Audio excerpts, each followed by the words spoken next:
Assalomu alaykum aziz yurtdoshlar, hurmatli obunachilarimiz. Bugun 23-iyul 2026-yil sizlarga chiroyli narxda Depal SL03 avtomobilini qo'yib beramiz. Hammasini boshini aytib o'taman. 2025-yilda ishlab chiqarilgan gibrid avtomobili 1,5 lik atmosferli motor bilan jihozlangan bo'ladi. Demak, tok bilan benzindan 1000 km masofani bosib o'tadi. Bahosi 270 million so'm. Shot spravkada doğru nomlaringizni kim olsa birinchi egasi o'zlaringiz bo'lasizlar. Doğru nomingizga оформление qilib, ya'ni shot spravka chiqadi o'zlaringiz nomingizga. Arkalar ham удобный, zo'r. Hozir arka bagajini ham ko'rsatib o'tamiz. Aziz yurtdoshlar, liftback hisoblanadi. Liftback degani, ya'ni oynasi bilan birga ochiladi ochgan vaqtda bagaj.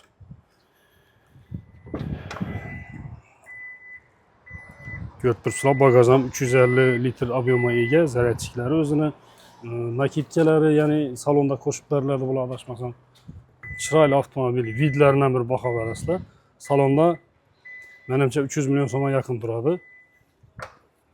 Bemalol kelib, ikkilamchi kredit naqd pul, barter, agarda naqd pul xarid qiladigan bo'lsangizlar, pullaringiz yetmasa egasi bilan gaplashib beramiz. Bir hafta 10 kun, 15 kun, bir oymi turib beradi, yerni egasi bilan gaplashamiz.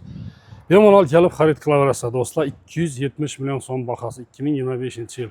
Shot spravka nomingizga chiqadi, birinchi egasi bo'lasizlar. Kelaverasizlar, xizmatdamiz, bahomasiz.